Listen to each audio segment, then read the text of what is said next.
Ya, puji Tuhan. Kita sampai kepada firman Tuhan. Hari ini kita akan membaca seturut dengan pembacaan Alkitab kita. Memang ini sudah lewat, saudaraku, yaitu dalam buku Kejadian pasal 39.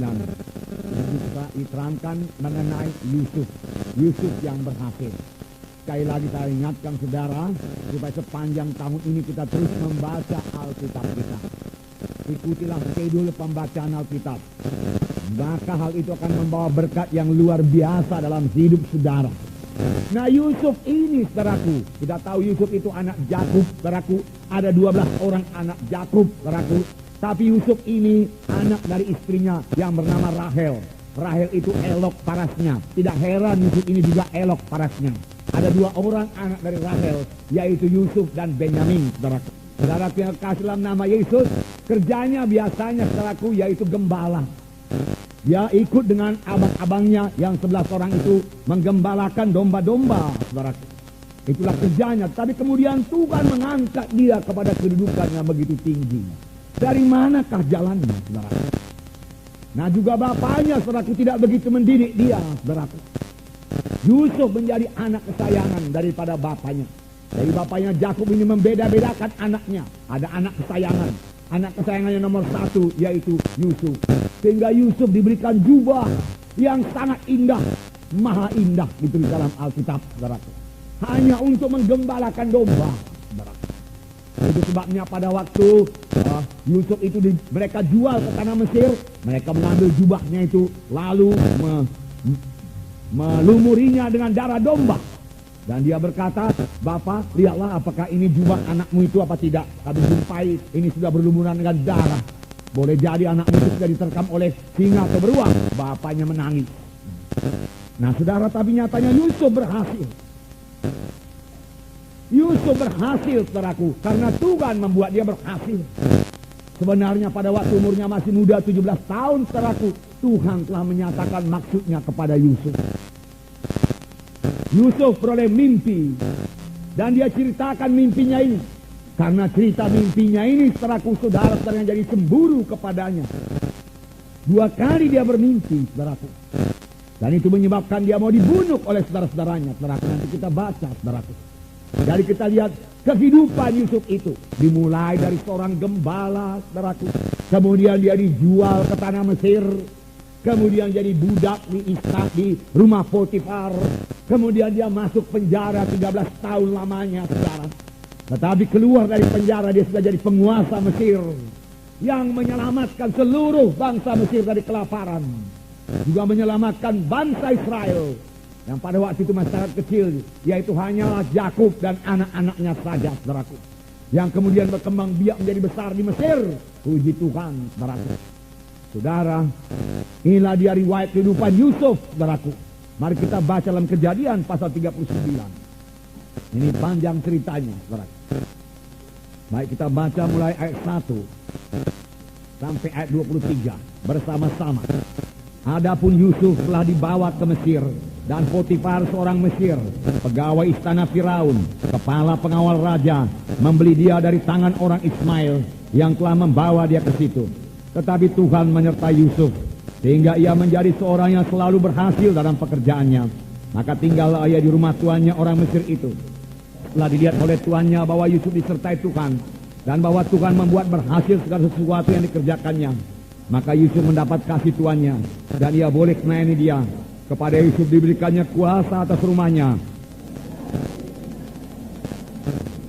Sejak ia memberikan kuasa dalam rumahnya dan atas segala miliknya kepada Yusuf, Tuhan memberkati rumah orang Mesir itu karena Yusuf, sehingga berkat Tuhan ada atas segala miliknya, baik yang di rumah maupun yang di ladang. Segala miliknya diserahkannya pada kekuasaan Yusuf, dan dengan bantuan Yusuf ia tidak usah lagi mengatur apa-apa pun selain dari makanannya sendiri. Adapun Yusuf itu manis sikapnya dan elok parasnya. Selang beberapa waktu istri tuannya memandang Yusuf dengan berahi, lalu katanya, "Marilah tidur dengan aku." Tetapi Yusuf menolak dan berkata kepada istri tuannya itu, "Dengan bantuanku, tuanku itu tidak lagi mengatur apa yang ada di rumah ini. Dan ia telah menyerahkan segala miliknya kepada kekuasaanku. Bahkan di rumah ini ia tidak lebih besar kuasanya daripada aku. Dan tiada yang tidak diserahkannya kepadaku. selain daripada engkau, sebab engkau istrinya. Bagaimanakah mungkin aku melakukan kejahatan yang besar ini dan berbuat dosa terhadap Allah?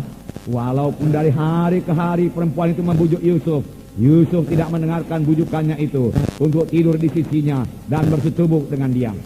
Pada suatu hari, masuklah Yusuf dalam rumah untuk melakukan pekerjaannya.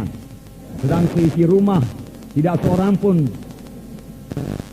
Lalu perempuan itu memegang baju Yusuf sambil berkata, marilah tidur dengan aku.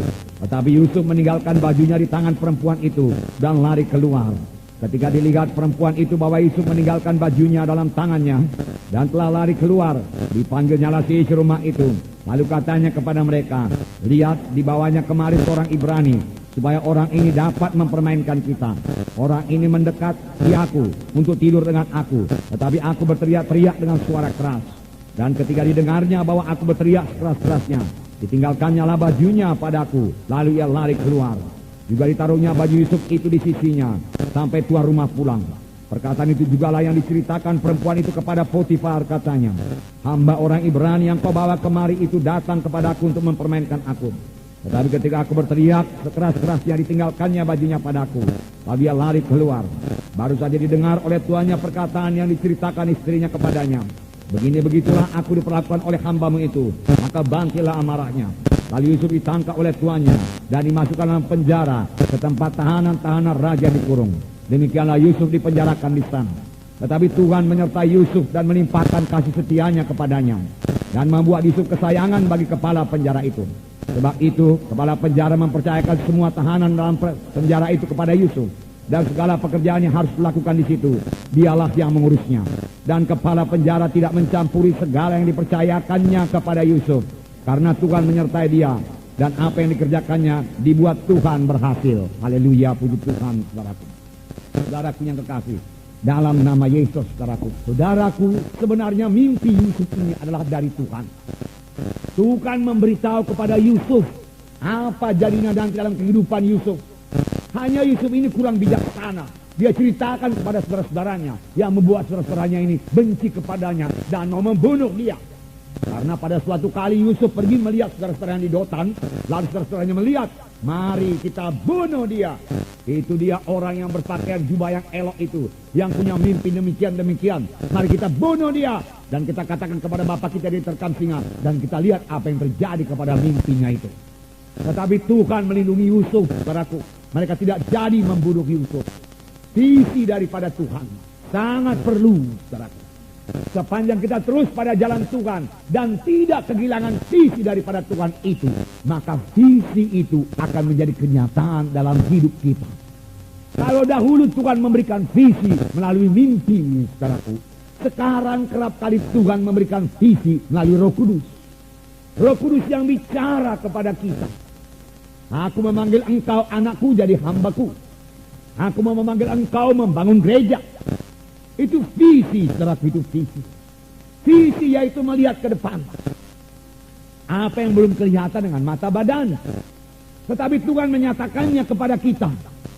Kita melihat hal-hal yang belum jadi. Itu visi. Saudaraku, visi. Tuhan menyatakannya kepada kita. Dan ini sangat perlu, saudaraku. Melalui visilah Tuhan bekerja. Tuhan memberkati umatnya melalui visi umatnya itu. Iman juga demikian. Iman yaitu dasar dari segala sesuatu yang belum kita lihat dengan mata badani, tetapi sudah kita lihat dengan mata rohani. Itu maksudnya, saudaraku. Dan firman Tuhan berkata, tanpa iman mustahil, tanpa visi juga mustahil.